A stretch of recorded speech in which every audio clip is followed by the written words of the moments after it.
Hello and welcome back to our little series on the church. Last time, you may remember, we were talking about the scholastic period in the Middle Ages, the time after the Church Fathers, the patristic era as it is known, and we spoke last time about St. Thomas Aquinas and the enormous contribution the angelic doctor, as he is known, has made to the story of the church and its theology.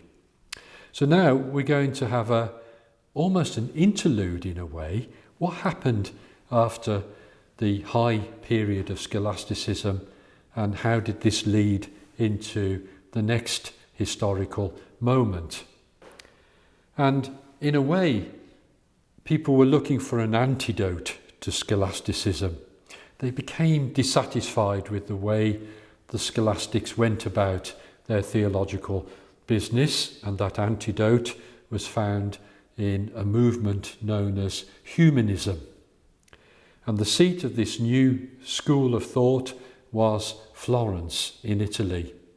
And in many respects, philosophically speaking, it was a return to Platonism. You remember that the scholastics moved from Plato to Aristotle, and in the humanist way of thinking about things, there weren't fixed doctrinal ideas. It was all a bit more general. So in Germany, humanism involved in the settings of the monastery and the courts, whilst the universities were still dominated by scholasticism. And perhaps the best known example of humanism in the 16th century is a man called Erasmus. He was keen to apply the new findings of humanist thinking to Catholic theology. And he adopted the Platonic idea which lay behind the theological style of humanism.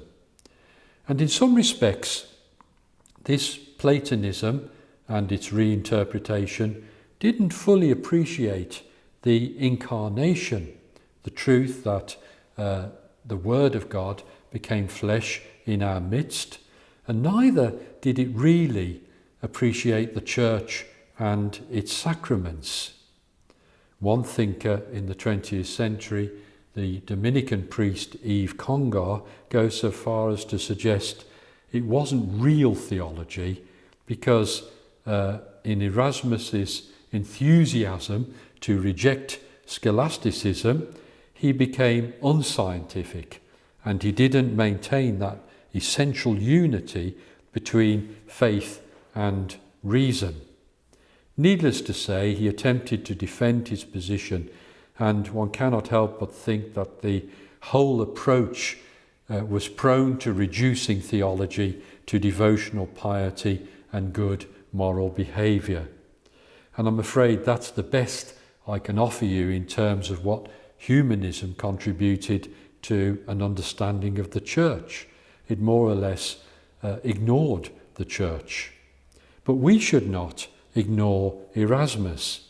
He used the newly refounded authoritative science of philology to examine the scriptures, and there was the beginning of the development of an historical textual criticism. Through philology, Erasmus used this critical historical sense to look again at the writings of the fathers. In summary, we may say that the humanist approach brought back a more inward perspective in the human being, a subjective viewpoint which certainly influences the way we do theology today. Deductive scholasticism was replaced by intuitive humanism. Mention should also be made here of nominalism. This too was a reaction to the objective approach of high scholasticism. Like the humanist approach, nominalism emphasized the individual as a perceiving subject. The process of individual reasoning was promoted above the authority of doctrine and tradition. In some respects, nominalism completes the shift from the metaphysical to the logical. Ideas shorn of ontology can therefore be manipulated by the laws of logic.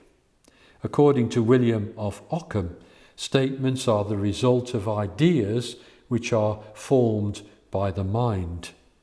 And there are no universal concepts or substances.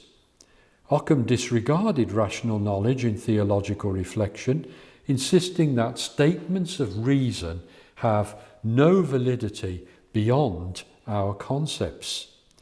This did not lead to logic at the service of theology, and nominalism led to endless acrobatics in logic. It also destroyed that inner dynamic between revelation and the living out of faith. Now, many European universities allowed both scholasticism and nominalism to coexist, a heady mixture which caused chaos in the thinking of Martin Luther, for example. Perhaps this was also the context for the development of a very pietistic movement called the Devotio Moderna. And this way of thinking reacted negatively to both scholasticism and nominalism, and indeed looked to the practice of virtue in everyday life rather than theological speculation. This was a movement which opened up a wide gulf between the worlds of nature and grace. Some would suggest it disregarded the doctrine of creation and the doctrine of incarnation too.